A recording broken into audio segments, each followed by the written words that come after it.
여러분, 해피고 선생입니다. 오늘은 천권 읽기보다 중요한 것이라는 주제로 한번 영상 찍어 보도록 하겠습니다. 아마 건수를 많이 따지실 텐데요. 실제 독서에 어떤 부분이 더 중요한지 그런 관점에서 한번 보시면 좋을 것 같습니다. 네, 이 영상은 서울대 남인혜 교수님의 인사이트인데요. 실제 본인의 독서 방법이기도 합니다. 자, 우리가 독서를 많이 해야 된다라고 생각하는 이유가 아마 문해력, 어휘력 뭐 이런 것들 때문일 것인데요.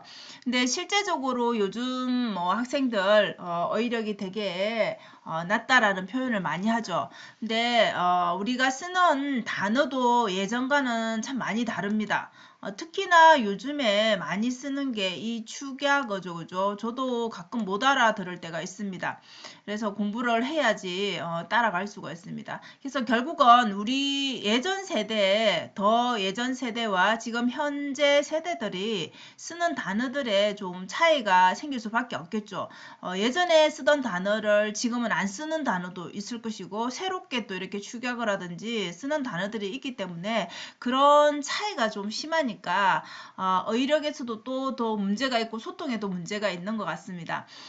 그래서 실제적으로 많은 영상에서 어휘력 이렇게 테스트하는 거 보면 전혀 다른 뜻을 말하는 경우들도 많죠. 그것이 뭐 한 개인의 문제이기보다 사회적인 그런 분위기인데 결국 이게 이 영상을 통해서 좀 많이 영향이 미쳐지지 않았나 싶습니다. 우리가 대부분 책을 읽는 것보다는 영상을 보는 것에 익숙합니다. 온라인 강의를 듣는다든지 유튜브 영상을 본다든지 우리가 뭔가를 알고 싶을 때 유튜브 영상을 보면 아무래도 좀 더 빠르게 보면서 재미도 있으면서 책을 읽는 것보다는 책은 조용히 혼자서 이렇게 생각하면서 읽어야 되잖아요. 그렇기 때문에 훨씬 더 재미가 있는 것이죠. 그래서 결국은 다양성의 문제라고 하는데 책을 많이 읽기 위해서는 혼자서 이렇게 혼자만의 시간을 좀 즐길 수 있어야 되는데 이 세상에는 너무 재밌는 것들이 많다 보니까 그런 것들과 점점 멀어져서 요즘에는 또 책을 읽는 것 자체가 계획하지 않으면 좀 더 힘들어지지 않나 싶습니다. 자, 언어의 굴레라고 제목을 제가 달았는데 결국 우리가 책을 읽고 독서하면서 우리 그 독서, 그 책 안에서 만나는 문장, 단어 이런 것들이 결국 어휘력과 연결이 되는데 그럼 그 어휘력이 왜 중요한가? 여러분들이 기분을 표현하려면 내 마음을 지금 표현하려면은 뭐 여러 가지 단어들이 있겠죠. 그런데 우리 요즘에는 보면 줄여서 많이 하잖아요. 그죠? 그래서 헐이라는 말과 뭐 대박이라는 말 저도 많이 쓰긴 하는데 자 여기에는 상황에 따라서 내 기분이 지금 좋아서 대박이라 할 수도 있지만 전혀 예상하지 못해서 뭔가 나쁜 상황에서도 그런 표현을 쓸 수도 있는 것이죠. 그죠? 그렇기 때문에 헐이나 대박 같은 거는 이 상황에 따라서 그냥 나의 그 세밀한 감정을 표현해 주지는 못한다라는 것이죠. 그래서 리액션 약간의 그런 반응이긴 한데 이렇게 되면 결국 문제가 이것이라는 거죠. 여러분 생각 감정을 정확하게 나는 이래서 슬프다. 나는 이래서 기쁘다. 나는 이래서 좀 마음이 아프다. 이런 말들을 좀 더 정확하게 전달을 해줘야 상대방이 좀 더 오해하지 않겠죠. 내가 이렇게 전달했는데 정말 이 사람 마음이 이렇구나라고 읽을 수 있는데 그런데 이거를 함축적인 단어로 이렇게 써버리면 그 한 단어 안에서는 한 문장 안에서 모든 것들을 다 우리가 읽어낼 수는 없죠. 그래서 우리가 카톡으로 할 때나 전화로 할 때, 직접 만나서 할 때 다 다르잖아요. 그러니까 같은 그런 감정을 전달하고 싶은데 만나서 얼굴 보면서 하는 게 사실 제일 정확하죠. 그런데 우리가 전화로 한다든지 그 다음에 카톡으로 한다든지 이런 문자 하는 것에는 또 한계가 있다라는 것이죠. 그래서 결국 이런 거를 잘 표현하는 것은 어휘력이 많은 사람, 당연히 높은 사람이 단어를 많이 알고 있는 사람이 훨씬 더 감정 표현을 잘하겠죠. 그래서 우리는 인간은 이 언어의 굴레 속에서 그러니까 자기만의 언어 집을 지어가면서 산다라는 것이죠. 그래서 결국은 말로 표현하는 게 전달이 얼굴 보면서 표현하면 더 잘 된다라는 것이죠. 그래서 결국은 인간관계와 관련이 있는 게 이렇게 표현이 잘 되고 소통이 원활해지면 당연히 인간관계도 마찬가지고 집에서나 조직에서나 큰 문제가 없겠죠. 근데 자기만의 그 세계에 갇혀서 표현을 잘 하지 않는다라면 우리가 당연히 소통이 어려울 수밖에 없겠죠. 그래서 이것은 인간관계와도 연결이 된다라는 것이죠. 그래서 실제 남인혜 교수님이 실천한 방법, 네. 책을 읽다가 여러분들이 마음에 드는 부분이 있다라면 일단은 우리가 뭐 빌린 책에는 밑줄 막 그을 수는 없지만은 본인이 산 책에는 밑줄을 긋고 그 다음에 이 밑줄을 긋는 것으로 끝내지 말고 다른 곳에 또 옮겨 적어 보는 것이죠. 자, 근데 밑줄 그으면은 우리가 그냥 눈으로 확 읽을 때보다는 읽고 빨리 지나갈 때보다 밑줄 그으면 또 줄을 그으면서 천천히 또 생각하게 됩니다. 또 보면서 단어도 보면서 옮겨 적으면은 또다시 이해가 여러분들 해보시면 아시겠지만 그 단어를 하나하나 내 손으로 옮겨 적으면서 또 생각하게 됩니다. 그래서 또 생각이 또 추가가 되겠죠. 그래서 옮겨 적는 거를 추천드리고요. 자, 이렇게 단계를 거치면 결국은 몰랐던 단어들도 맥락상의 이 문장의 흐름상에 본인이 되게 대충 이렇게 유추해 볼 수가 있는 것이죠. 정말 모르면 또 단어의 뜻을 또 찾아볼 수도 있겠죠.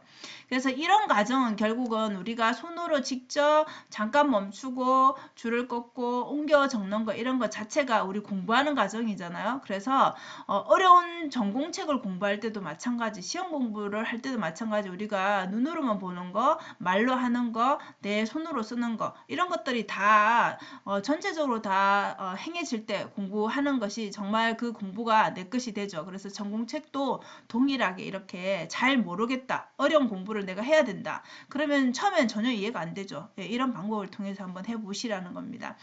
그래서 단어라든지 단어도 중요하고 문장도 중요하죠, 여러분. 그 문장 속에 단어가 어떻게 쓰여져 있는지 봐야 되기 때문에 그래야지 전체적인 맥락이 이해가 되기 때문에 그런 표현 자체를 이제 잘 쓰게 되면 잘 알게 되면 내가 일상생활에서도 내가 글을 쓸 때도 적용해 볼 수가 있겠죠. 그래서 이런 실천 방법을 한번 적용을 해 보시면 좋을 것 같고요. 또 단어를 좀 많이 알고 싶다. 내가 이런 것들을 하기 위해서 어떻게 해야 될까? 네, 시집을 읽어보시라고 합니다. 시집은 여러분 되게 짧은 그게 딱 떠오르죠. 시집하면 그죠? 그래서 시는 좀 단어가 정확하게 많지는 않고 짧고 그죠? 그 다음에 또 한 페이지 안에 거의 다 들어가죠. 뭐 긴 시도 있겠지만은 그래서 결국은 함축적이라는 것이죠. 시는 그래서 단어 밀도가 아주 높기 때문에 우리가 짧은 문장으로 요약하려면 여러분 어떻게 해야 되나요? 이게 긴 문장을 짧게 요약 딱 한 줄로 요약해 이렇게 하면은 그 안에 이 모든 어떤 단어를 써서 내가 이 모든 걸 다 함축시켜야 되기 때문에 굉장히 많이 고민을 하게 되죠. 그래서 어떻게 하면 이게 내 뜻이 전달이 될까 하는 관점에서 여러 번 더 생각을 하게 되겠죠. 그렇기 때문에 오히려 긴 문장보다는 긴 문장은 내가 여러 단어들 끌어다가 계속 연결하면 되지만은 짧게 한 줄로 해 이렇게 하면 되게 고민을 많이 해야 됩니다. 그래서 오히려 긴 문장보다는 짧은 문장이 훨씬 더 힘이 세다는 거죠. 더 강렬하다는 것이죠. 그래서 우리가 책을 이렇게 고를 때 제목에 일단 끌려서 보게 되잖아요. 그래서 제일 짧은 그 제목 안에는 가장 핵심이 되는 내용을 당연히 적어놔야지 우리가 그것을 내가 궁금한 것이 이것이니까 그 제목을 보고 선택을 하게 되겠죠. 그래서 제목 안에는 이 책에서 말하고자 하는 내용이 다 들어있다라고 보시면 되겠죠. 그래서 이렇게 책을 읽고 나만의 좋은 문장을 찾으면서 이렇게 요약해 보는 거 그런 것들도 한번 해보시면 도움이 될 것 같습니다. 그래서 우리가 이런 게 궁금하잖아요, 여러분. 100권을 읽느냐, 1000권을 읽느냐, 아니면 한 권을 읽느냐. 우리 책의 권수에 되게 많이 이 목을 매는데 사실은 이렇게 읽는 건 물론 나쁘지 않죠. 많이 읽으면 좋죠. 그런데 그 많이 읽는다고 해서 다 내 것이 되지 않는 것이 문제죠. 그래서 한 권을 읽더라도 어떻게 읽느냐. 만약에 뭐 100권, 1000권을 정말 한 권을 이렇게 읽듯이 읽으면 최상이겠죠. 그런데 우리의 여건상 그리고 한계가 있기 때문에 다들 이렇게 읽을 수는 없죠. 그래서 오히려 추천하는 것은 한 권을 오래 반복해서 읽는 것. 즉, 뭐 이번 달에 읽었다라면 또 그것을 다 요약해서 정리한 다음에 또다시 읽는 것. 이런 식으로 한 권을 계속 그 책을 마르고 닳도록 보는 것이죠. 느들느들해질 때까지. 자, 그렇게 해서 완벽하게 내 것이 다 되는 그 순간 또 다른 책으로 옮겨가면 제일 좋겠지만 사실 이렇게 하는 게 쉽지만은 않죠. 근데 효과가 있는 것은 여러 권을 많이 그렇게 읽는 것보다는 뭐 개인적인 생각일 수 있지만 한 권을 읽는 것을 추천합니다. 그래서 남이 좋다 하는 책들 요즘에 얼마나 많습니까? 매 책 추천 너무나 많이 하잖아요. 근데 그 남이 좋다는 책은 나에게 안 맞을 수도 있습니다, 여러분. 그런데 좋은 책이라 해서 꼭 다 읽어야 되느냐라는 그런 의문이 생기죠. 그래서 굳이 그렇게 하는 것보다는 나에게 맞는 책, 내가 지금 필요로 하는 책을 읽는 게 사실은 가장 좋은 방법이죠. 그래서 만약에 유명한 책이어서 꼭 봐야 되는데 나의 수준이 안 맞다든지 재미가 없다든지 이런 책도 있겠죠. 자, 그런데 꼭 읽어봐야 될 거는 같아. 그렇다라면은 잘 적어놓은 서평을 좀 참고해보면 대략 이런 내용이겠구나라고 짐작할 수가 있겠죠. 물론 읽는 것보다 본인이 직접 읽은 것보다는 덜하겠지만 그 감동이라든지 그런 것은 덜하겠지만 그래도 전반적인 내용은 파악이 가능하다라는 것이죠.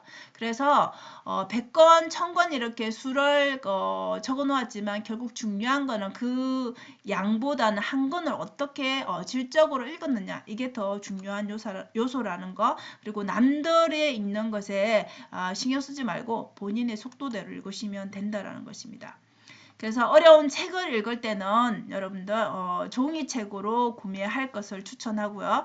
그래서 왜냐하면 이게 밑줄을 좀 긋고 글도 좀 쓰고 인덱스도 붙이고 이런 걸 해야 되기 때문에 지저분하게 읽어야 되기 때문에 이런 것들 때문에 그렇게 하는 것이고요.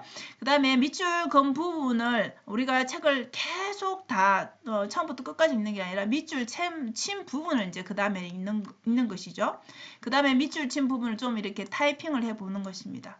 우리가 아까 눈으로도 보고 줄도 긋고 또 내 손으로 쓴다 했잖아요. 그죠? 타이핑 치보고 또다시 그 부분을 읽어보는 것이죠. 자, 그러면은 이 처음 내가 책을 처음에 접해서 밑줄을 그었던 그 순간하고 타이핑도 치고 다시 읽어보는 이 순간하고는 또다시 이 책을 똑같은 책이지만 보이는 것이 다르겠죠. 멈춰지는 또 문장이 또 다를 수도 있습니다. 결국은 책도 마찬가지 우리가 자신이 아는 것만큼 더 넓게 보이기 때문입니다. 그래서 어려운 책도 이렇게 해서 여러분들이 책 읽는 수준을 높여가고 싶다라면 그 수준의 책들을 좀 단계 읽어야지 그 다음 단계로 갈 수가 있겠죠. 그래서 너무 어렵다라고 포기하기보다는 이런 식으로 공부를 하듯이 접근을 해보시면 어떨까 싶습니다. 그래서 오늘은 책 읽는 방법 내지는 또 책을 많이 읽어야 되나 한 권을 좀 진득하니 읽어야 되나 이런 관점에서 영상을 정리해 봤습니다. 자, 여러분께 도움이 되셨으면 좋겠고요. 오늘도 영상 시청해 주셔서 감사합니다. 여러분 오늘도 행복한 하루 되세요. 감사합니다.